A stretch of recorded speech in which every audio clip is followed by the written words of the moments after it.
Well, kia ora and welcome to the first Netsafe live online session for the education sector. Despite the fact that the internet is full of videos of this going awry for people, we thought that this was a really important time for us to be doing something like this. Netsafe's been serving and looking after the education sector and schools communities for nearly 15 years. And this is probably one of the most challenging and I guess also interesting times to be doing so. If you're not already a Netsafe school, I'd encourage you to take this opportunity to sign up and to join that community. And I just wanted to also let you know that behind the scenes, Netsafe is working with a large number of agencies to try to support the education sector and keep the environment as safe as possible. Agencies you're used to dealing with, N4L, Ministry of Education, police, and then agencies you won't be so used to dealing with, from the Classification Office, Department of Internal Affairs, the telco security community. And hopefully you'll be feeling that support paying off. But we also recognise that dealing with issues on a very personal level as you are in this distance teaching environment, and our team want to be here to provide answers and to give you support for dealing with those kind of challenges that are cropping up every day. And I think that's probably enough from me for now. I'm going to hand over to Sean Lyons, who's the Director of Education and Engagement, and he'll start taking questions and providing answers. Thank you. Thank you, and as Mark said, welcome to this first broadcast that we've ever done in this way. I'd like to also introduce you to Pauline Spence, our Education Advisor, who will be working with me this afternoon to try and answer as many of your questions as we can. Kia ora, Pauline. Kia ora, Sean. How are you? Technology is great, but sometimes it makes things a little bit more challenging, doesn't it? Well, and it's exactly what we're talking about today, not just for us, but for everybody else who's out there. So I guess without further ado, let's leap into the first question. We've got lots of them. And please, if you have questions while you're watching this, we encourage you to put them in the Facebook comments, or also email them to us on education@netsafe.org.nz. First question, which video conferencing platform is the best to use for learning? I would imagine if there's somebody that has a definitive and final answer to that, they'll probably turn themselves into a very wealthy individual very quickly. Pauline, I might get you to jump in here and talk a little more specifically about the way in which we might choose what those applications are. Sure.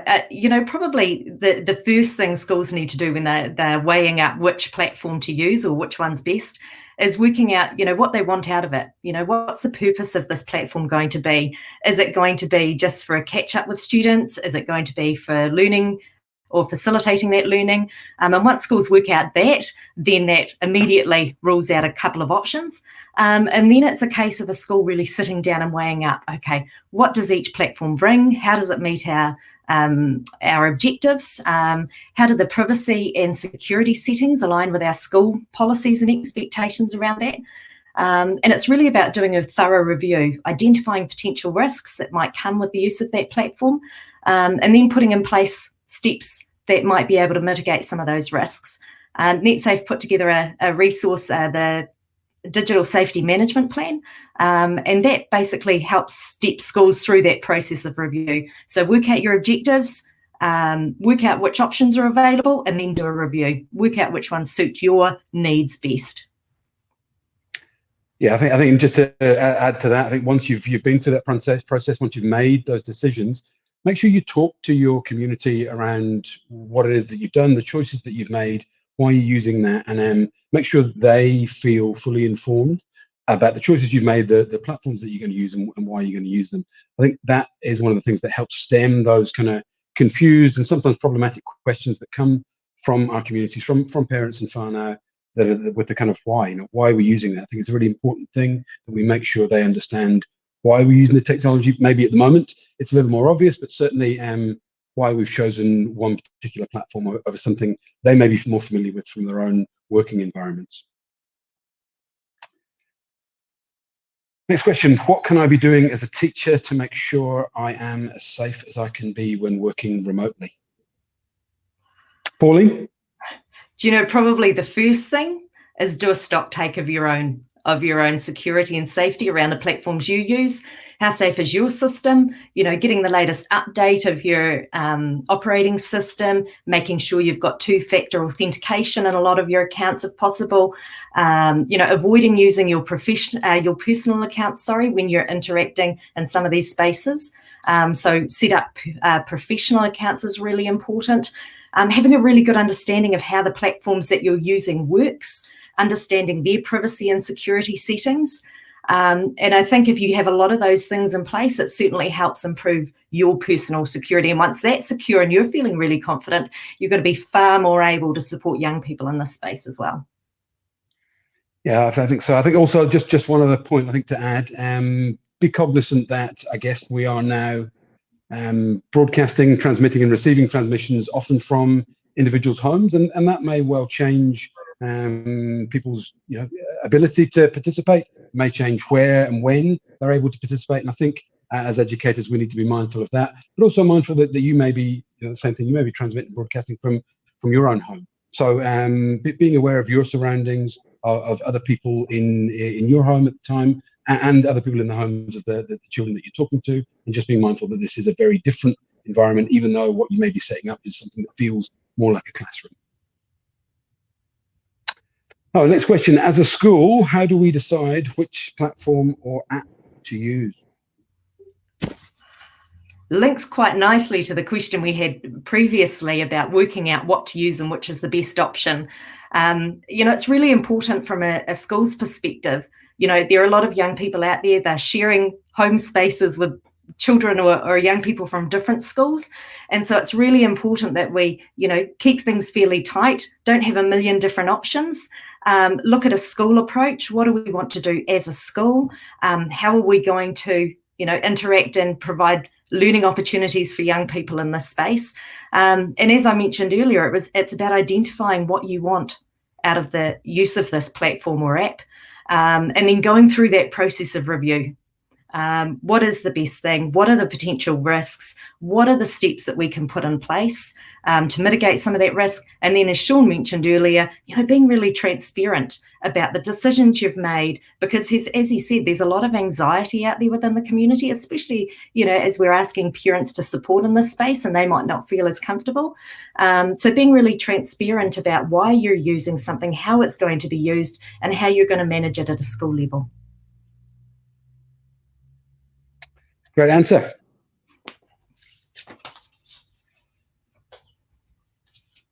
So what should a school do if an incident occurs when learning is happening remotely? I guess this is one of those things that obviously it preys on people's minds right now, but the idea of an incident happening remotely, or an incident happening, I guess, using technology when the school's functioning as per normal, is pretty much the same way.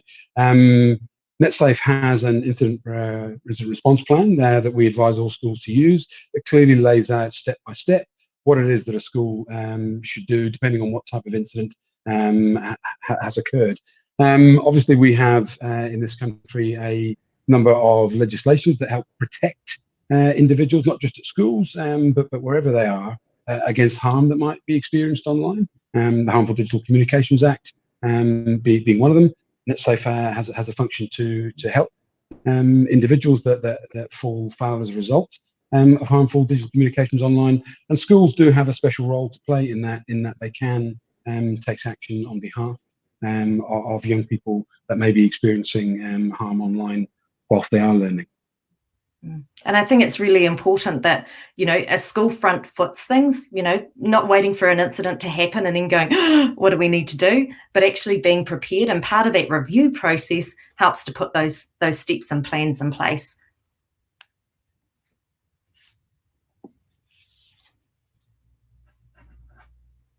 So a question from Beth: will you share a copy of this and a written copy to share of the questions and answers? If by this, Beth, you mean this recording, absolutely.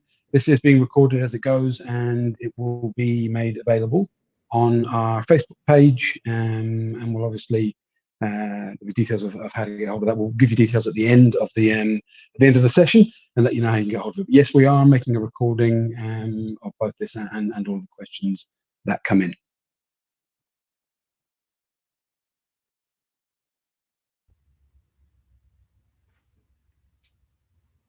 So next question, what does a school need to have in place to support students using school-owned devices?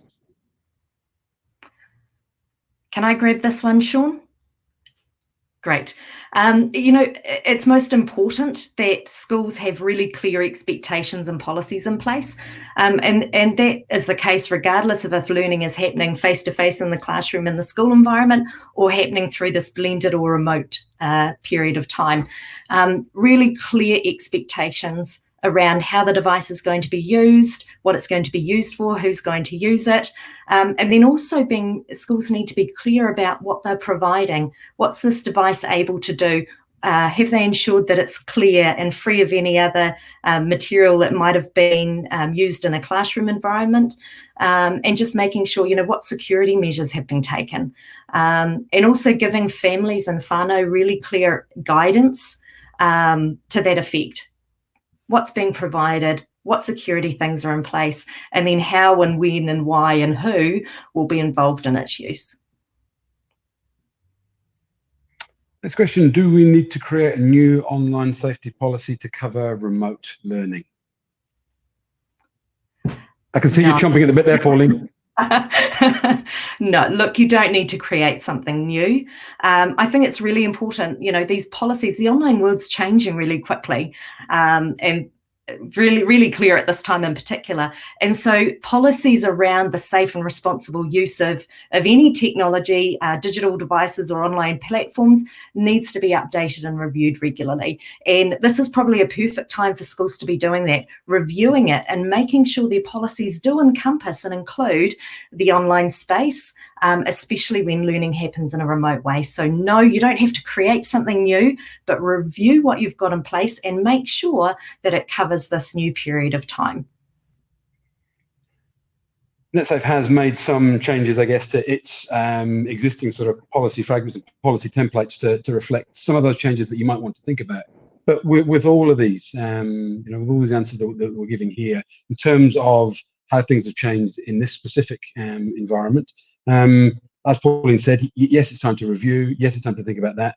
Netsafe's here to help through that process too. If you're unsure of how you would make those changes or unsure of what aspects of what's going on right now are the right things to focus on in any kinds of those policies or procedural templates, then give us a call, drop us a line, and Netsafe's more than happy to assist and support you through that process. Next question, there's lots of talk about filters. What do we need to know? What do we tell parents about them? Or maybe I can start off with this one. Obviously, Netsafe has discussed the idea of filters and the use of filters, certainly for as long as Netsafe's been talking to families. Filters obviously are a product which will stop accidental access to certain content or certain material, but they're never considered to be the sort of the panacea or the silver bullet in terms of online safety. Having said that, at times like this, when we see rapid change in the sites people are using, or we see rapid change in the devices, the technology that people are using, it is really important that we consider all possible options or all possible parts of that online safety equation for our young people, and filtering is one of them. Our friends at the N4L have developed a product called Switch On Safety, sorry, which is available free of charge to all New Zealand families with students in schools. It provides a degree of filtering very similar to the filtering that the N4L offers to schools that are connected through its network. The majority of schools in New Zealand are connected on the N4L network, and that provides another avenue and another part of that equation. But it's still vitally important that we carry on talking to young people about what it is that they access, the challenges that they may experience online, and what happens if the filtering doesn't quite work, or if in some way the harm is received in another way. It's still very important to have that as part of it, but the filtering is certainly one important step that we should be taking, especially when the children we're talking about are at the younger end of the age spectrum.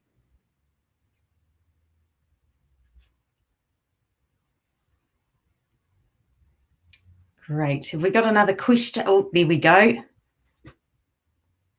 What are the main issues schools are asking for help about during this time? Well, we've certainly fielded quite a number of requests and questions here at Netsafe. A lot of schools are going through the challenges that we've already sort of surfaced around what platforms to use, how do we know it's the right one, how can we make sure it's safe, how can we make sure we're not Zoom bombed, what do I need to make sure I've got in place if I'm sending these school devices home, how responsible am I, if an incident happens online. So certainly, a lot of the questions that we've talked about are the ones that schools are asking at the moment. And it's really, at the end of the day, it comes down to being prepared and asking these questions. The online world is changing quickly, and a lot of stuff happens, and it takes a bit to sort of gather speed and get the answers to those questions. But really important to do the planning and preparation prior to sort of rushing ahead with things.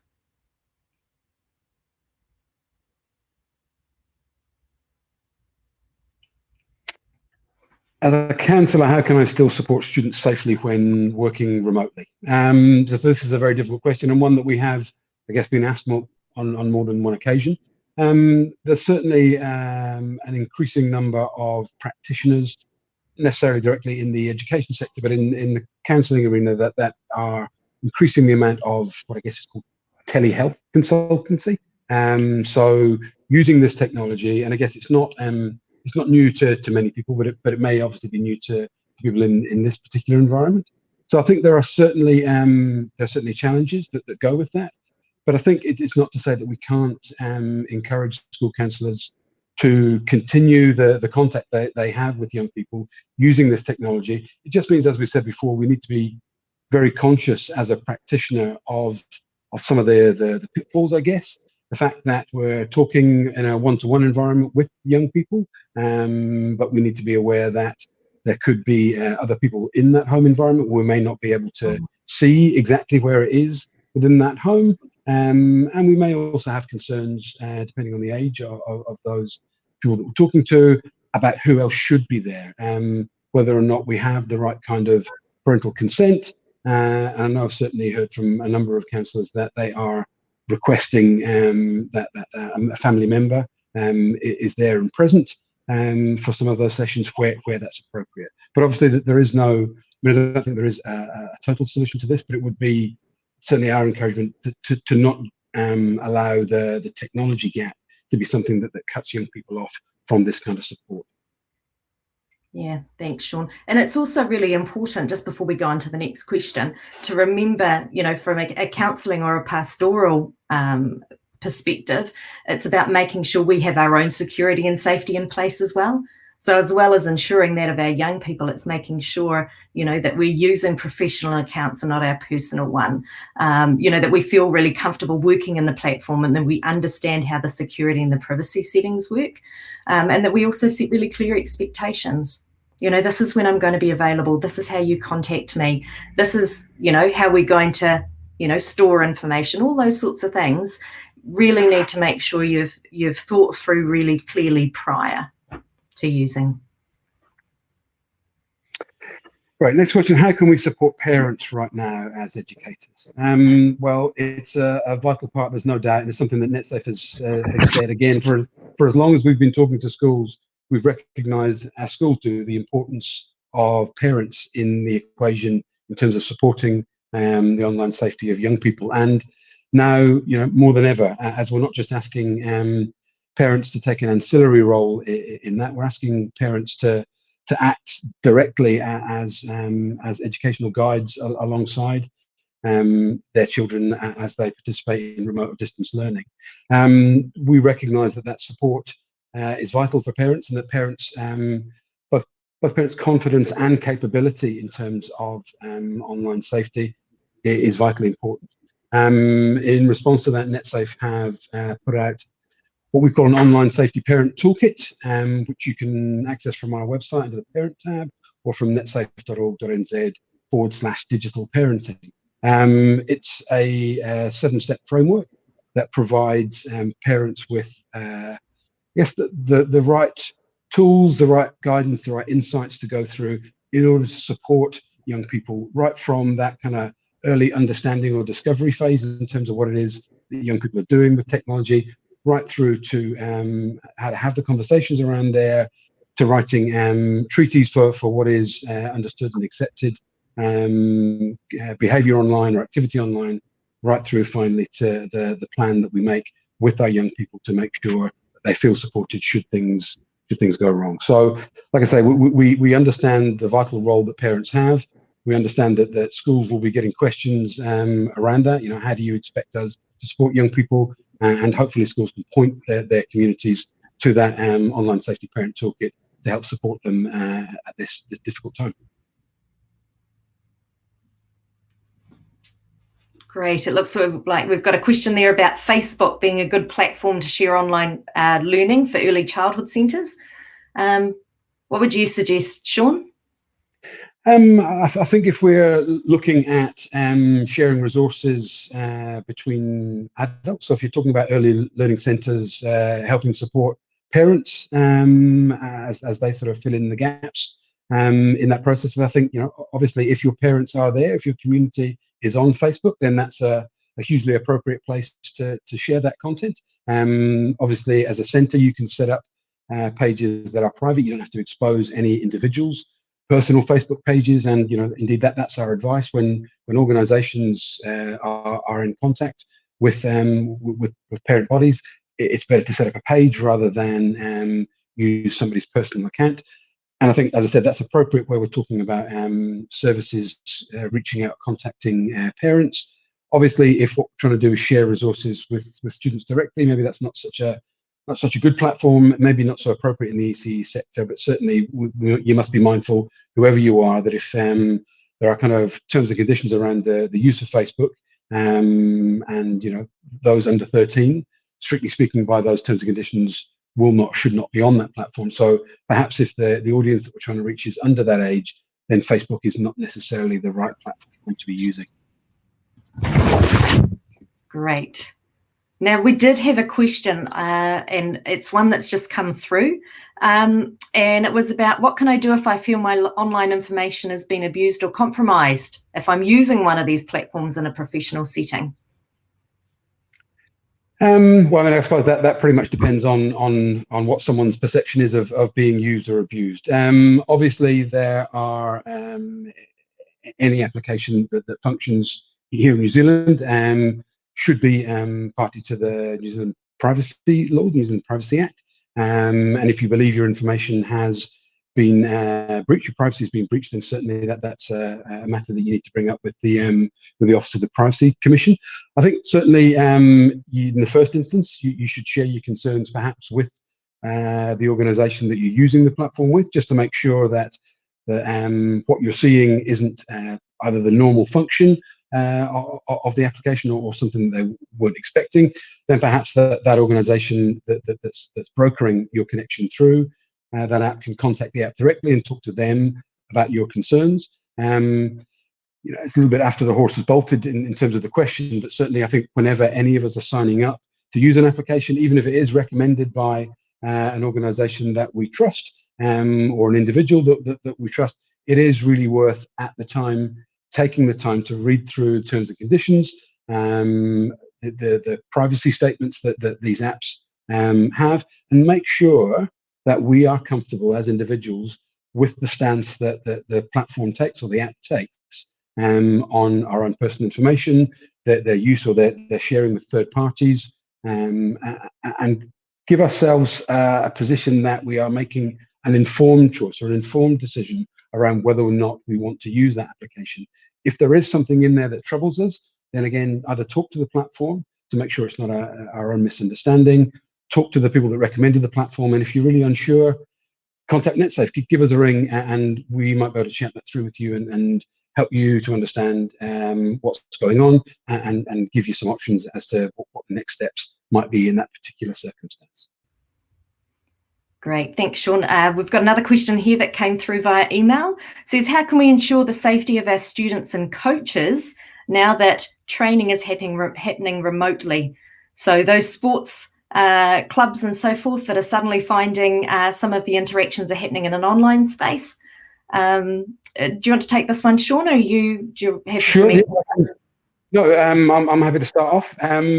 yeah, I think certainly in terms of the direct guidance that we would give, and that said, it is not dissimilar, not in any way dissimilar to the advice and guidance we might prepare or give to teachers and schools. I think the difference here is, to some extent, schools are possibly more used to that kind of contact or that kind of connection, or perhaps even more used to the platforms that they are asking young people to work with.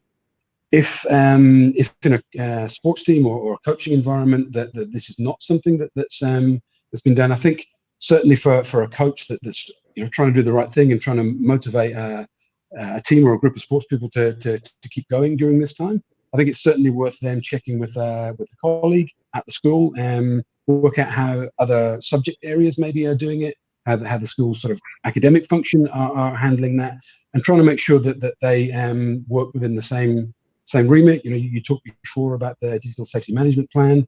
If they are going to use another application because it's more fitting to the coaching or sporting environment, then make sure that they go through that process.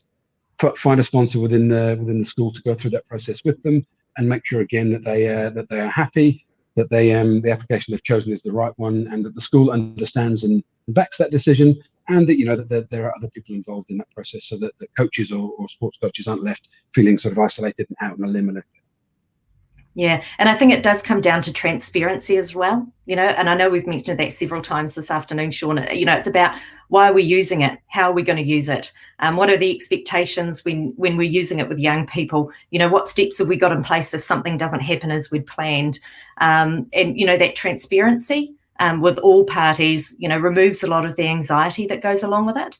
And just having really clear expectations, what are appropriate ways to communicate in this space. Right, another question here from Steph. If a young person comes with a social media issue, for example, bullying, what would that look like for a young person? And this often arises from students who are from other schools, so harder to deal with in school. Sean. Sure. Well, I mean, I understand certainly the concern between the two different schools, but I guess that's something that Netsafe has probably dealt with certainly for many years. I think the first thing to be aware of is that when young people do come seeking help around these issues, it's a big deal. It often means that young people have attempted to try and resolve the situation for themselves, have probably tried to seek out answers from their own peers or via their own research, and the fact that they're bringing the issue to the attention of somebody at the school means it's important to those young people, and also they've probably tried most of what they are capable of doing. So take it seriously, understand what the issue is, understand how much they know, encourage young people to take to capture evidence. We know it's often the desire of people to sort of delete and get rid of any trace of that harmful content, but certainly if there's going to be any action taken either by their social media platforms or whether or not there may be other agencies involved, the capturing of evidence is important. But I think certainly take the time to listen, understand, and then schools should feel comfortable, I guess, to approach us to let us know what they know, and Netsafe perhaps can help broker that contact between the individuals or the individual schools, or if it's a school in the local area that someone already has, a school already has a relationship with, then perhaps they can approach the school directly and talk to them about the issues that are going on. But Netsafe is certainly there to support schools through that process whenever we can. Fabulous. Now I'm looking at the time, Sean. I think we've almost reached our limit. We have indeed. I think we've answered the questions that have come through. If you do go home this evening, or we're already at home, aren't we? We haven't been able to go anywhere. But if you do have a question and you think, I need an answer, please flick it through to education@netsafe.org.nz, and we will endeavour to get back to you with the answers. Absolutely. Look, I mean, as you said, Pauline, that this is one part of what we're doing to try and support schools. We understand schools have a lot going on, a lot of plates in the air, balls in the air, or plates on the stick spinning around. This is just one part. It doesn't end what we do. Schools can always contact us at the email address, as you just said, education@netsafe.org.nz. but also through the report function on our website, or by giving us a ring on our 0508 Netsafe number. We'd love to hear from you. We'd love to help you with the questions that you're struggling to answer. We'd love to help you cut through the questions that you might be getting from your community, and let you focus on what it is that you need to be doing right now, which is focusing on teaching and learning for our young people in this special time. We really appreciate the efforts that you're making to do that, and Netsafe really wants to be able to help and support you through that process. So thanks very much for your time this evening, this afternoon, and hopefully we'll meet again here or on some other platform soon. Thanks very much for your time, and good night.